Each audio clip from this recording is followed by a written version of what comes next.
It was the kind of night made for ghosts, cold, still, and too quiet for comfort. Sarah Hale sat alone in the living room, the glow of the fireplace flickering against framed photographs of a life now frozen in time. On the mantel stood one in particular, her husband, Sergeant James Hale, smiling in uniform, one arm wrapped around a golden retriever named Buddy. They'd both been gone 6 months. When the telegram came, it said their convoy had been hit. No survivors. The military even sent back Buddy's empty collar, twisted and blackened from the explosion. She buried it under the old oak tree out back. So when the knock came, 3 soft, deliberate taps against the front door, she thought she was dreaming. The house stood silent, the wind still. Then another knock, louder this time. She rose, heart pounding, and opened the door. No one stood there. Only a dog. Mud-caked, limping, eyes wide and glassy with exhaustion. And hanging from his neck was a tag, faintly gleaming in the porch light. Where truth meets imagination. Welcome to Facts and Fiction. For a moment, Sarah couldn't breathe. Her hands trembled as she reached down, brushing her fingers across the tag, tracing the letters she knew by heart. It was impossible. She had buried his collar herself, prayed over the small mound of dirt while rain washed the earth clean. The dog lifted his head weakly, eyes meeting hers. It wasn't just resemblance, it was him. The same patch of white fur on the muzzle, the same small scar above the right paw. "Buddy," she whispered, the name cracking through the silence. His tail moved once, slow, uncertain. Then he collapsed at her feet. Sarah dropped to her knees, tears blurring her vision. She gathered him in her arms, feeling his ribs beneath her touch. "Oh my God, you're real!" she breathed, her voice trembling between laughter and sobs. Inside, she laid him by the fire, wrapping him in an old quilt. He was starved, half-conscious, covered in dried blood that wasn't his. She cleaned him as best she could, whispering soft things, the way James used to, until Buddy's breathing steadied. The house felt different with him inside. Not warmer, but awake. By morning, Buddy was standing again, weak but alert. When Sarah brought him food, he didn't eat right away. He just stared toward the hallway, the one that led to the bedroom she hadn't entered since the funeral. Then, without warning, he barked, a sharp guttural sound that made her jump. "Buddy, it's okay," she said softly, kneeling beside him. But his hackles were raised, his gaze fixed on the darkened corridor. He took a cautious step forward, then another. Sarah hesitated, her hand hovering over the light switch. The hallway light flickered on, and the air shifted. A faint draft brushed past her cheek, carrying with it the scent of burnt wood and metal. Her stomach dropped. That smell, she'd never forget it. It was the same one that clung to James's personal effects when they were returned to her. Buddy whined, ears flattened, staring at the closed bedroom door. Then, with a low growl, he turned and padded back toward the living room. Sarah followed slowly, glancing once more at the door before whispering to herself, "It's just the wind." But deep down, she knew it wasn't. That evening, the local vet confirmed what her eyes already told her. The dog had been through hell. Malnutrition, bruised ribs, burns along the flank. But there was something else too. "See this?" the vet murmured, pointing to a healed wound on Buddy's shoulder. "That's shrapnel. But this kind isn't from small arms. More like an explosion." Sarah's heart twisted. But how could he survive that? The vet sighed. Sometimes they just don't give up. He gave her a gentle smile. Take him home. He found you for a reason. That night, Sarah sat beside the fire again, Buddy sleeping at her feet. The television droned softly in the background, a news segment about unrest overseas. She muted it. The world could end and she wouldn't care. Her world had already ended. She reached for her husband's photo on the mantel. You'd be proud. He made it back. The fire crackled. Somewhere deep in the walls, the house gave a long, slow creak. Then she heard it, the faint sound of scratching. At first, she thought it was Buddy dreaming, but when she looked down, he was awake, ears perked, eyes locked on the door leading to the porch. The scratching grew louder, rhythmic, deliberate. 3 long strokes. Pause. 3 more. Sarah's breath hitched.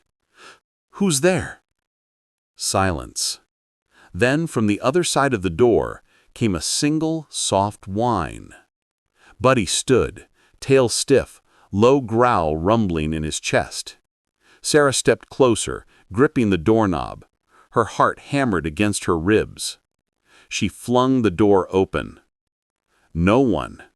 Just the empty yard, the dark stretch of trees, and the wind whispering through the grass. Then she looked down. At her feet, half buried in the dirt of the porch steps, was something small and blackened, a piece of fabric. She picked it up with trembling hands. Sarah sat awake the rest of the night, the patch laid out on the coffee table beside her. Buddy rested nearby but refused to sleep, his gaze fixed on the hallway again. Every time she closed her eyes, she saw James. The day he left, his hand on Buddy's head. The letter he wrote before deployment. If I don't make it home, take care of him for me. He'll need you as much as you'll need him. She had cried over that letter until the ink blurred. Now, looking at Buddy, she couldn't help but whisper, "Did he send you back to me?" Buddy's ears twitched. He lifted his head and stared at her with those same soulful eyes that once looked at James in the photographs. There was something knowing in them, something too human. Days passed, and Buddy began to act stranger. He'd wake in the middle of the night and bark at the front door, always 3 times, sharp and warning. Once she found him standing in the backyard, staring at the oak tree, growling low until the morning light broke. Then came the dirt. Every morning, Sarah found soil on the porch steps, as if something had been digging near the base of the tree. She tried to follow the prints once, but halfway across the yard, the tracks simply stopped. The same day, she received a call from the military liaison who handled her husband's case. "Mrs. Hale," the voice said, hesitant. "There's been a development." Her stomach dropped. "What kind of development?" "It's probably nothing," the officer continued, "but we recovered new satellite data from the ambush site. The bodies we identified, they accounted for everyone except Sergeant Hale." She froze. "What do you mean, except?" "There were remains we assumed were his, but the DNA sample didn't match. We're reopening the investigation." The phone nearly slipped from her hand. "You're saying—" "I'm saying we can't confirm your husband's death, Mrs. Hale. Not yet." The line went silent. Buddy lifted his head from the floor, tail wagging once, softly. Sarah sank into the couch, whispering to herself, "No, no, he's gone. I buried him. He—" But the words faltered, because she knew. She hadn't buried him. She had buried a collar. That night she dreamed of smoke, of desert wind and gunfire echoing through endless sand. She saw James running, shouting something she couldn't hear, Buddy beside him, barking wildly. Then the flash, blinding light, soundless. When the dust cleared, James was gone. Only Buddy remained, howling into the emptiness. She woke with a gasp, drenched in sweat. Buddy stood by the window, staring into the dark, his reflection faintly visible in the glass. And beside his reflection stood another figure. A man, in uniform, motionless. Sarah froze. "James?" she whispered.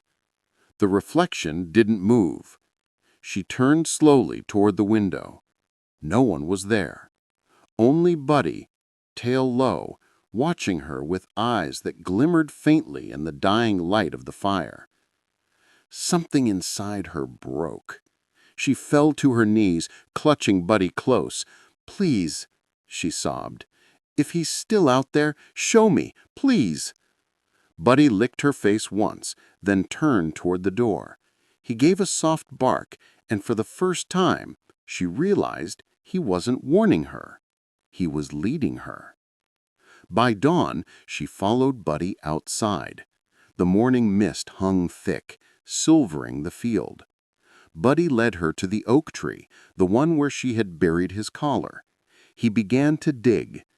"Buddy, stop," she said softly, but he didn't. Dirt flew until his paws hit something hard. Sarah knelt and brushed the soil away. It wasn't a collar this time. It was a photograph. Her husband and Buddy, taken during deployment. But behind them, barely visible, stood another figure. Tall, out of focus, and where the face should have been, only darkness. Sarah's voice trembled. "James, what happened to you?" Buddy sat back, chest rising and falling, a low whine escaping his throat. Somewhere far off, thunder rumbled, soft and hollow, like a drumbeat across the sky. And then, from the porch behind her, came a sound that made her blood run cold. 3 soft knocks. The same as before, only this time they came from inside the house.